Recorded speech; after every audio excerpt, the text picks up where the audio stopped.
Hi, and welcome to My John 17 for Life. This is a Christian podcast about finding your calling, understanding God's will, and learning how to live a life of purpose through faith and obedience. John 17:4 says, I have brought you glory on earth by finishing the work you gave me to do. And that's the heart behind what we do here. Because so many of us are asking, what is my purpose? What is God calling me to do? And how do I know if I'm living in God's will? And sometimes we don't need more pressure, we need clarity. In this podcast, I sit down with real people from all walks of life, moms, business owners, pastors, creatives, and everyday believers who are learning how to follow God, hear His voice, and walk in the purpose He has for their lives. If you've ever felt unsure about your direction, overwhelmed by life, or disconnected from your purpose, you're in the right place. Hi, Maz. Thank you so much for making it here. I appreciate you being here and being willing to share your story. So tell everybody a little bit about yourself and your journey with God. Yeah, hello everyone. And thank you, Samantha, for having me. So I am Maz Alexander and I am across the pond based in London. I wear many hats, but aside from when I'm not the social worker, the well-being coach, the hardest job of all being a mother to a Gen Z daughter, you know how challenging that is. It will test your faith. But essentially, who am I? God's daughter. You have to be. And you asked, just remind me, Samantha, sorry, how did I come to faith or? Yes, your journey with God. Yes, and the journey is going on. So it's been a roller coaster, I would say, full of twists and turns and revelations. And, it's been really interesting because you know how God shows up in different seasons. But I grew up in a Christian house. So I'm very well churched, but I didn't want to be churched. I got fed up of being churched and I wanted to explore God for myself. So, God was always presented to me as the dictator. Don't ask God questions. Don't, do anything. Okay, breathe, that kind of thing. But it was, for a long time, he seemed distant to me. And then as my understanding grew of him over the years, as I said, he's multifaceted. So I definitely know him. And in those dark seasons, which we'll elaborate on a bit later, but Jehovah Jireh, he's always been Jehovah Jireh. And sometimes he's El Roy, sometimes he's Jehovah Rapha. He's so many, he presents himself in different ways. And what I love is that you can have as much or as little of him as you want because he is a gentleman. So I would think now, and I was reflecting on this. I said, Lord, we've been through a lot, even the times where I felt alone. I'm like, you were always there. We've been through so much together. So yes, here we are. And when he became real for me, although I appreciate he was always there, I guess the reality, can I be very real with you, Mhm. Samantha? Please, Yeah. please. Okay. So when I first heard him audibly, would have been about, well, not quite 20 years ago, but yeah, I heard him audibly. And Samantha, I was sinning. I was sinning because I was with somebody who I wasn't supposed to be with. I was in a relationship with this man. And I remember clear as a bell, God said, how long will you go on sinning? And there's just me and him in the room. I'm like, who said that? I know it wasn't him. This guy that I was like, what? How long will you go on sinning? And I was like, oh my gosh, I got to get rid of him. I've got to end this relationship. I was like, Lord, you have to help me because this was a guy that wouldn't take no. And it was very difficult. It was a very toxic relationship. So, yeah, that I would say it's not the only time, Samantha, it's not the only time. But I was like, wow, he's never spoken to me like this before. So, yeah, that was a very convicting moment. And that it was the catalyst for change for me. Wow. I love that when he does that. It's kind of until you're used to it, it's kind of like, what? Huh? Yeah. I feel like Mhm. Samuel, Yes, when Samuel was little and Eli is like, go back. I didn't call for you. yes. Go back. Yeah, it's true. Yeah, yeah. So what was a season in your life that that the transition not of just accepting God, but the calling started to develop inside of you? Again, I'm reflecting because there are pieces of the puzzle along the way, and the story is still very much being written. But because there's been many changes, but one of the most remarkable ones was I call it was a dark soul of the night experience. It was a time when and this was about 15 years ago now. I was experiencing, I had joined this church, what I thought was a church. It wasn't, it was a cult. And within there was some spiritual abuse. I didn't even know that was a category. But when I say spiritual abuse, I'm talking about the twisting of scriptures for control and coercion for the purpose of financial exploitation or sexual in some I'm not saying the pastor did that, but other people stood to gain, and it was just to the Bible. So I didn't know that because I didn't study my Bible at the time. So I was having this sort of blind obedience. Yeah, during that time, I was overwhelmed. I remember and I wasn't clinically depressed, but it was a very much a spiritual depression. And what it did, the change was, Samantha, was that it invited intimacy with God.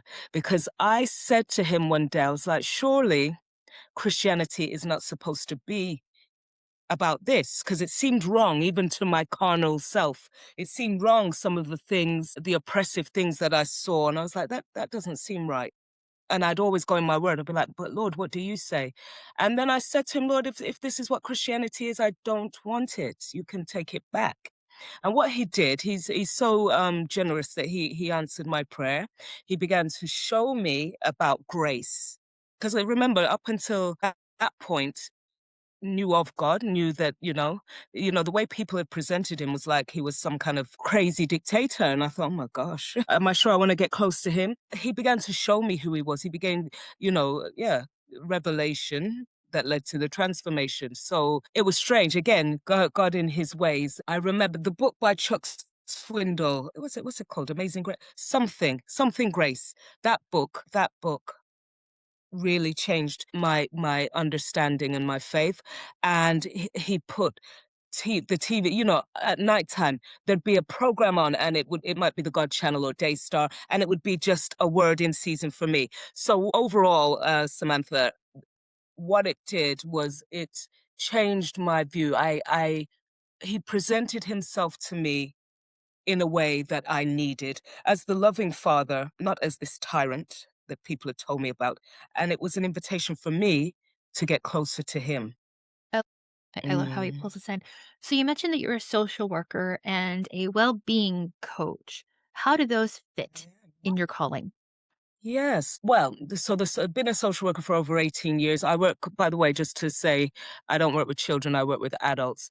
And mental health has always been something I'm passionate about. So I remember my mother was a psychiatric nurse, and back in the day, they had asylums. They weren't hospitals, they were asylums. So they'd put anyone in there who was a deviant. So I would have been put in there. Anyone who was, you didn't even have to have a mental illness. You could have been a unwed mother with or any kind of deviant, as they termed it.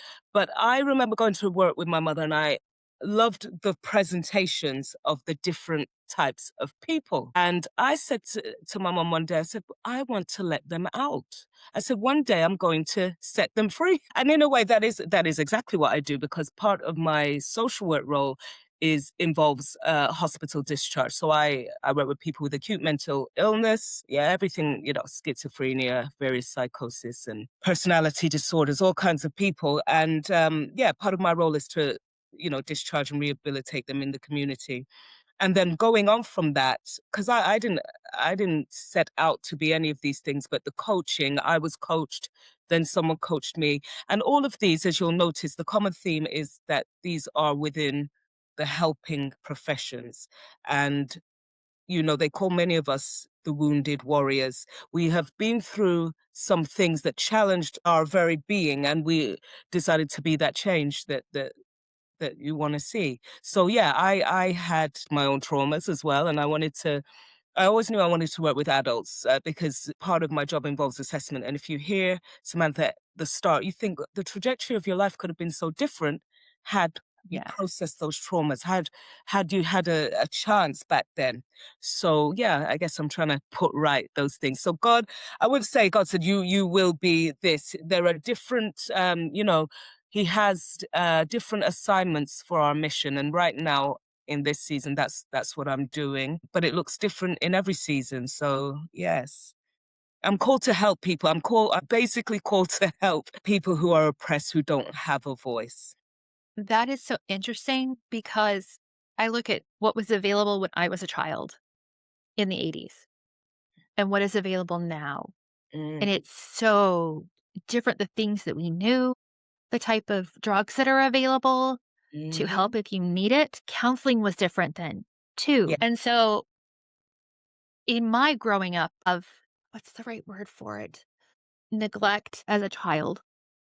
Mm, Part of me wants to look back and say, if my parents, they should have known better. They had their problems. They should have done better. But in my reflecting back, they did with what they had. yes. And so the tools, it's like you're saying, this stops with me. I'm going to get the tools and I'm going to pass it forward Right. because somebody has to show up. Yeah, exactly. It's like you said, here, Lord, send me.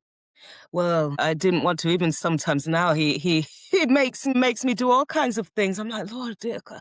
And and I can be disobedient, but Mhm. I've learned that, let me just agree. Because he won't let me sleep and I'm tired. I need to sleep. So yeah, so it's true. Yeah, send me in a way, but it can be challenging. And you're right, Samantha, with what you just said about your parents. Of course, all you do the best you can with what you have at the time. And often, I mean, I don't know about your family. I know mine was in survival mode. That's why, take the wisdom from our elders, but what they suggest may not always be appropriate, because if they, I'll give you a case in point. I had to explain to my mother a few months back that, mother, I don't want the kind of relationships that you had. Because in the 60s, of course, it was very difficult. You had to marry just the first man that you saw, and it didn't matter. So growing up, imagine, Samantha, her advice. I remember she used to tell me, well, it's okay if he's wealthy, and it's okay if he cheats. You just have to put up with it. If he beats you up, that's okay. It's part of the love. And I was like, what kind of advice? I pulled her up on it. I was like, man, what kind of advice is that? You would want me to settle? He said, well, you can't be too choosy. I'm like, that's terrible advice. But I understand where she was coming from, at a time where women didn't have many rights, and Mhm. they thought that submitting to their husbands, meant martyrdom, meant putting up with all kinds of things that were not biblical, actually. So they had different definitions of what honor and submission meant. And even many of them were not equally yoked anyway. So I'm like, Mom, you didn't have any business Mhm. marrying him anyway. What were you thinking?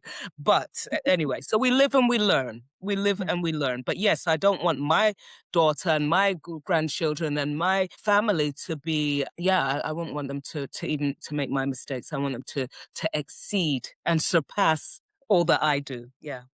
I agree. So having a calling always costs something. What has your calling cost you?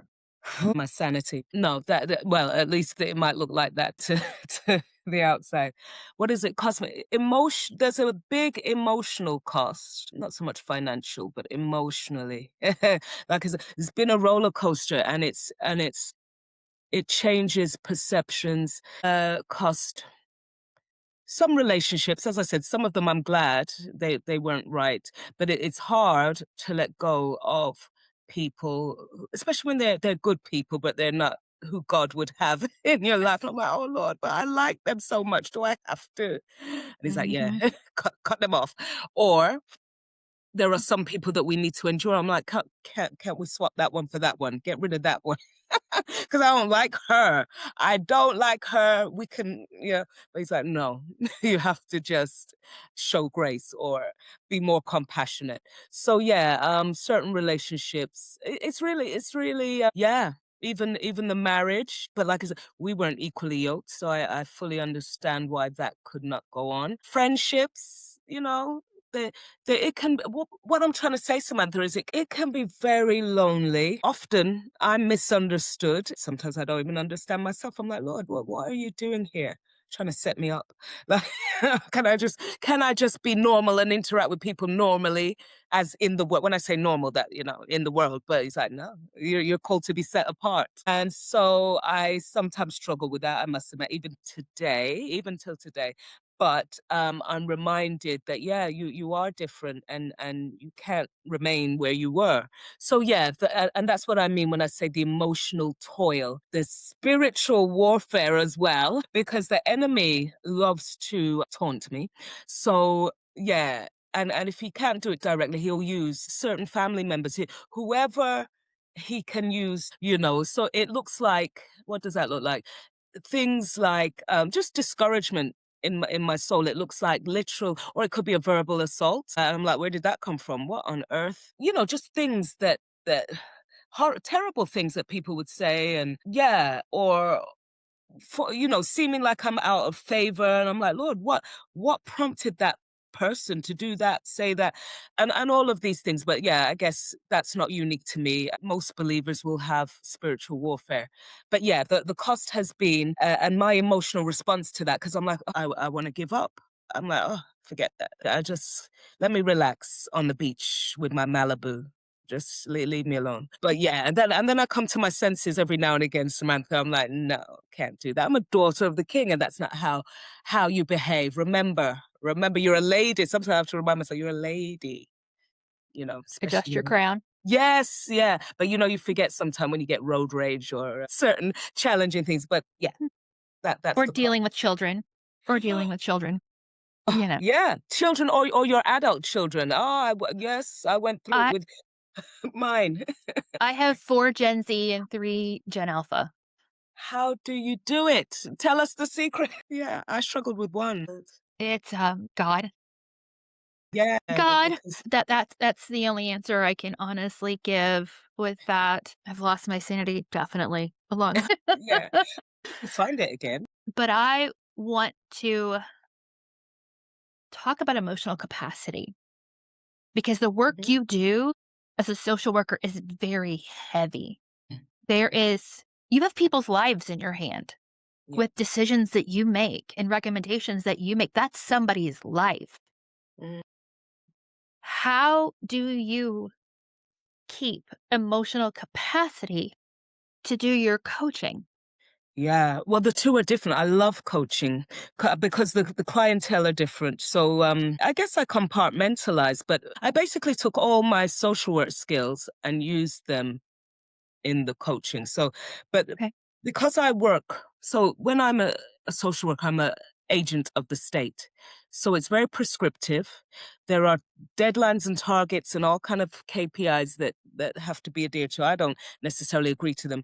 My coaching business is the vision that God has given to me. Oh, I didn't tell you this when you asked before, but when I used to do a lot of business networking, and when you're trying to find yourself, because when God gives you multiple gifts like he has me, I do a lot of things. Before that I did a degree in performance arts, so I always thought I was going to be on Broadway. But no, that was, so I had to retrain when my dreams were crushed, and do other things. I was like, oh, okay. But he's given me many gifts, and so I was like, well, what do you want me to do with this? And I remember going to this business networking, and there were all these guys in suits, six figures, and they were like, yeah, yeah, multimillionaire. And I didn't even have, I was a social worker at the time, but I felt so small in the room. I was like, Lord, I feel like a fool amongst these people successful. What am I supposed to be doing? And it frustrated me. It frustrated me because I'm like, what do you want me to do? I was at church. Yes, I was serving at church at the time, but I pulled away from that because I was like, oh, you know, felt like nobody sees me, nobody hears me. Anyway, that very night, the same night, that's the quickest time God has ever answered me. These days he takes his time, but he gave me the dream the same night, and I didn't understand it, and it took years to be interpreted. But basically, it was showing me the things to come in the future, how I could use my gifts, how I needed to use my voice, and basically use my painful experiences for others. And I was like, wow. And that coincided with when I got the coaching, I qualified as a coach. So I was like, yeah, coaching business. I hadn't thought about it till then. And then it's been a journey ever since. But you asked about emotional capacity. So it's the social work one is a different kind of challenging because you're dealing with different kinds of trauma. So these are people in crisis. These are people who present themselves in very distressing ways sometimes. So obviously, if I'm seeing somebody who's literally tearing their hair out or self-harming or, making suicide attempts, yes, that's quite distressing to me. It's quite distressing, although, yes, even after 18 years, it doesn't get any more. But I'm just like, no one should die on my watch. Please don't. Even if I go on holiday and I come back, I'm like, please let everybody be safe. So that you're hyper vigilant, you're on high alert, and it's this you can get compassion fatigue, and you can get burnt out quite easily. I've had it already. So that is different. That's why the coaching is more empowering. So yes, some of these ladies that I coach, they're CEOs, they're caregivers, they're busy mothers. Some of them, I even had a pastor come. I'm like, I need to come to you. Why are you coming to me? But the point is that these ladies that I coach have insight and are ready to take action. Whereas it feels like in the social work role, an intervention is happening to them. They didn't choose it. So that's the difference. But overall, self care is a practice. And I don't mean champagne and nails and doing the hair. I mean, self care looked like letting go of certain relationships. It looked like me having my own therapy. It looked like crying out to God with the tears down my face saying, Lord, you're going to have to help me because I'm about to go off. And you know what I'm like, Lord? I tell him all the time, I'm like, I don't want to do anything crazy.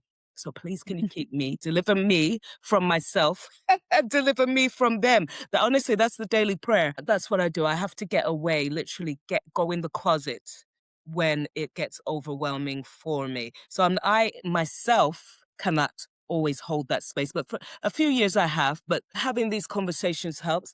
I have a coach myself, can speak to people who understand in the church leaders and things like that, and friends, trusted friends. So that's usually how I do it. As a coach myself, I believe everybody needs a coach. Yes, we all do. We all do. And as my therapist said, everybody needs therapy, even Oh, therapists. especially us, because we're holding, like you said, we're So holding this. much. Yes. I'm going to dig a little deeper here. There are times in the journey where we can't see what's in front of us. We Hmm. can't see around us. And Jesus is saying, walk on the water. And you're like, I can't even see the water. Mm. Yes. How did God show up for you to show you the next step? Yeah. The thing is, he doesn't always necessarily show you the next step. It tells you to put your foot out and walk a step. But it's a trust issue, isn't it? And I'm still learning how to, because I wasn't very good at surrendering things and laying them down as was required in this faith walk. But how does God show up? I mean, he shows me that I can trust him. He's very gracious to me because I'm very stubborn. If you didn't know, so I'm very stubborn. And so I will retreat if it gets overwhelming and I don't want to do it. I'm like, "Ah, I can't do it." But I think we must first be willing. So sometimes I'm like, Lord, I know you've got a plan.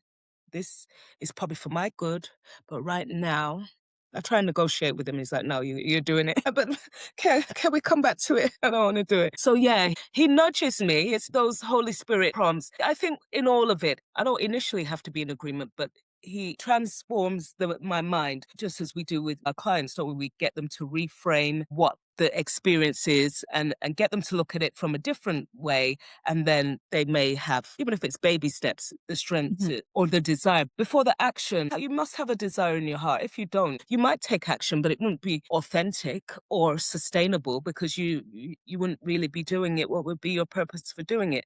You have to at least desire to want that change. Then, just like when I stopped smoking, Samantha, years ago, I used to smoke like a chimney. And now I cannot stand the smell. But anyways, I like to have a glass of wine. Mhm. after a meal, and that's when I just need a cigarette to satisfy me, or in the morning. That was satisfying to me. So when I look at that, I continue, because of course it wasn't that I didn't know it was bad for me and all of that. I had to want to stop and to change.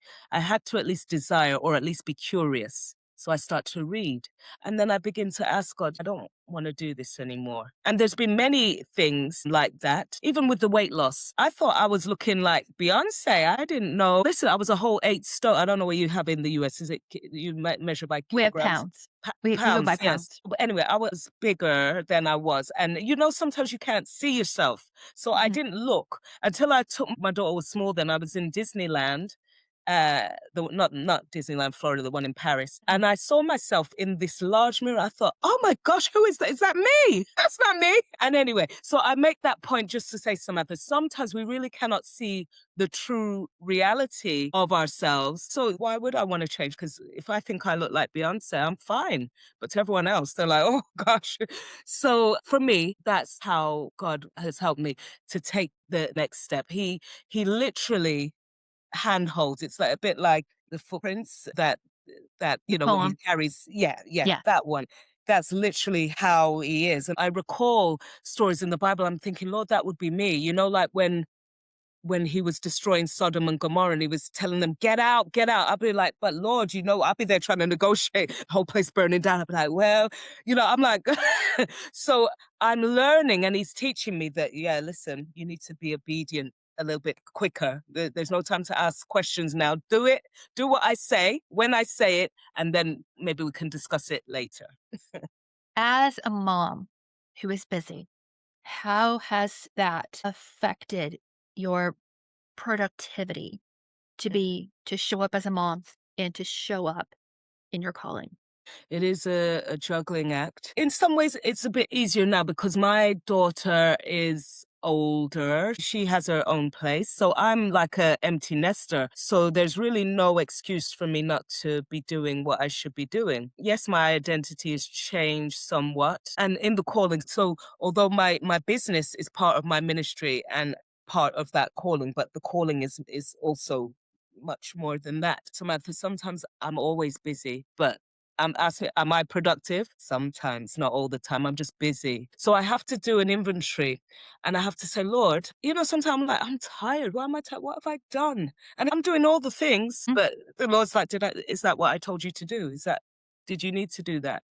And I'm doing the things that I think, especially when it comes to business, Samantha, all the social, I hate it, but, as the business coach says, this day and age, everything's digital. So we have to, I kind Mhm. of feel like prostitutes sometimes because hey, I'm here. Buy me, buy. I'm like, why do I have to do that? Can't we go back to the old days where we could have conversations with people and if they like it, they book you and all of that? So and sometimes my daughter has to help me with that. So yeah, we're in this digital age where everything, lots of shiny objects consuming your time, even in church. Like, because as you can Mhm. tell, my mind, Samantha, it races. And even in church, I get distracted by the smallest of things. In church, I'm like, okay, the choir sounds good. And I'm looking there and I'm like, oh, he's pulling funny faces on the guitar. What's he doing? And I'm like, oh, look at that. And then there's the flashing lights. And I'm like, calm down, still your mind. So for me, sometimes even church can be distracting. But so I have to work on regulating myself all the time, not just emotionally, spiritual regulation. My gosh. So yeah, Samantha, I'm working on being more productive and doing the things right now because actually I know that time is short. I don't know if you feel it, but I feel a Mhm. strong urgency. I feel a sense that time has sped up. We've always been in the last days. My prayer daily is help me redeem the time because the time is escaping me. Before I blink, I wake up, before I blink, I'm like, where did the time go? It's time for bed already. What? Lord, help me. Teach me to number my days because I don't want to squander the time that you've given me, the money that you've given me, everything you've given me. So help me, give me the wisdom to manage it. So we talked about a lot of different things, but is there something that you wish I would have asked you that you think the listeners need to know? I always ask people this. I'm always curious when I meet people about their why, but you did mention about the calling and why I do what I do. But yeah, I'm always fascinated what motivates other people because you'd think it'd be obvious, but it's not always. People do things for different reasons. Like why am I even on this podcast? What is it that inspired me? Why do I talk at events and conferences? And why do I write? All of those things, what is it? So, yeah. Mhm. That is good.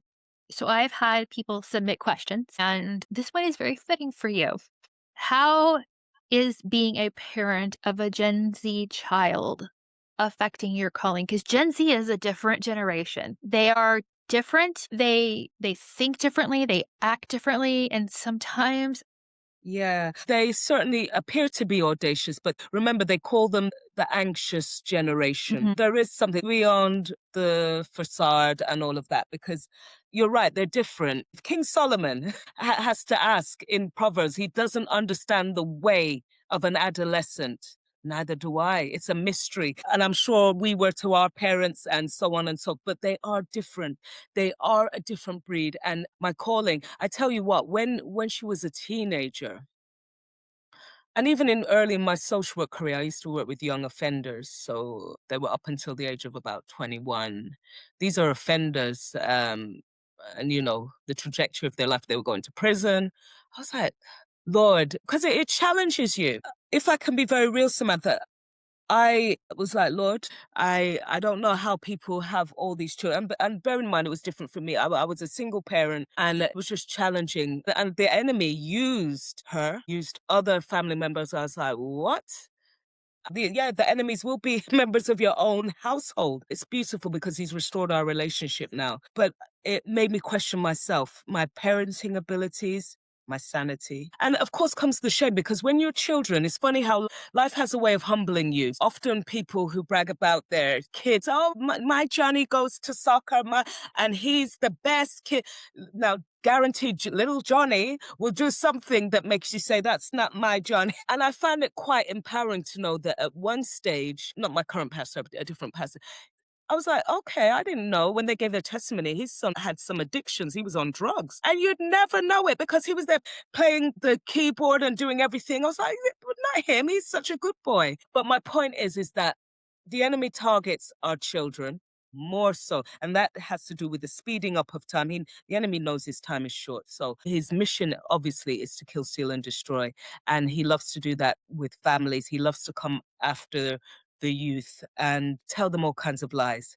And yeah, I've seen yeah, they are anxious and don't care which influencer and all of this. You think, oh my gosh, it's so beyond that. Dig beneath the surface and sometimes you'll find they just don't like themselves. They may not have a concept even though you've raised them in the church. Who's God? Who is God? They want mhm, what I do like is that they want authenticity. None of this thing like when we grew up where you could just tell them some no blind faith. They mhm. want to know, like, listen, give me something real here. You can't lie to me and deceive me. And I think sometimes growing up, as I recall, sometimes we were taught by people who didn't understand who God was, who didn't know for themselves. So yeah, that's the thing. But what I do love is how God uses unorthodox measures and people to bring us back into the fold to change our children. So it changes with the time. Not that you compromise, but now we need to think about maybe more outreach. If you complain that the youth are not coming to church, we need to go where they are. We need to live by example. And that's the thing that I had to learn. And that's part of my mandate as well, Samantha, in terms of breaking generational cycles. I'm not going to say curses because not everything is a curse, but harmful cycles that I could see. And it's masked as people say things, oh, well, that's just my culture. That's what we do. That's what your grandmother did. That's our traditions. And I've always been, and I'm happy to say I'm a black sheep. I wrote another book about that. But so seeing that and how refreshing it was for me, Samantha, to see now my daughter's growing up. She said, Mom, I used to think that you just were out to ruin my life. And she's learning. I'm like, Lord, do you know how many years I prayed for that? Because she really thought I was her enemy. But anyway, say all that to say that raising Gen Z children will certainly challenge you. Listen, I was in the darker days, less than Proverbs 31. I was acting out of character. I didn't think I would because I'm usually, yeah, there were all kinds of challenges. I'm like, oh gosh, I'm ranting like a madwoman. to this person who trying to negotiate and reason with somebody who you're at loggerheads. And then there were things that were just not acceptable. Smoking weed in my house, Samantha, all of that. And, it was just crazy. But happy to say that those years that were lost restored to me. So I think it's, like I said, roller coaster. And God keeps reminding me, surrender, because I'm a problem solver.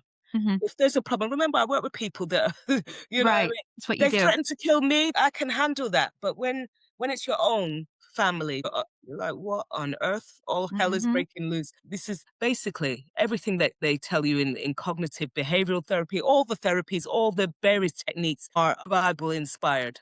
Hmm. We must have a revelation before the transformation can come. And we constantly having to renew our mind, because if the thing that you thought was built on lies, you need to change that and get the truth. That's what's helped me, just learn it and understanding that everything I have actually is on loan. Even my own child, it's not mine to try and control. The job is not mine. It can be taken away. Anything could be taken away. So I'm like, Lord, what are we going to do now? What are we going to Hmm. do? What are you saying now? You see this? You see this situation? What do you want me to do? And often the answer is just be still. So yes, it's been really interesting. And by the way, Samantha, I write about these experiences in my first book, Arise Kintsugi Queens. And it's just really a book that ministers to the soul of any woman who feels depleted. You've had to keep performing. You've been told that you have to earn love and you feel unworthy. And the message is kintsugi, I don't know if you've seen, it's Japanese Hmm. philosophy. If you break a piece of pottery, they glue it back together With with the gold. gold and it makes something beautiful. Bit similar to the beauty for ashes concept. But Yeah. basically, Arise Kintsugi Queens, you are becoming all you were meant to be, is about that. So whatever trauma you have, whatever you carry, you are worthy where you are. And that is how you can use it, turn your wounds into scars. So before we go, tell everybody how they can find you. Oh, maybe I don't want them to find me. But no, so I'm across the pond. But yes, we are connected digitally, and you can find me on LinkedIn, Maz Alexander, or Instagram is Maz Transformational Coaching, or just Google it. It'll come out, and the book's on Amazon. But feel free. I love to hear feedback. If you disagree, let me know. If you like it, let me know. We can have a chat. So thank you so much for having me. Thank you. I appreciate your time. Thank you so much for being here and spending this time with me. If this episode encouraged you, gave you clarity, or helped you think differently about your purpose and what God is calling you to do, I would love for you to follow the podcast, share it with someone who might need it too. Because the more we talk about faith, obedience, and living in God's purpose, the more we begin to recognize how God is working in our everyday lives too. And if you're in a place right now where you're asking, what is God calling me to do? How do I find my purpose? How do I hear God's voice more clearly? I've created something for you. It's a free guided resource called Living Out God's Purpose, 21-day journal and prayer prompts. It's about helping you slow down, quiet the noise, and begin to realign your life with what God is already speaking. You can download it for free using the link in the show notes. And just remember this as you go, you don't have to do everything. You just have to be faithful in what God has given you. That is what John 17:4 means. Thank you for being here. I'll see you in the next episode.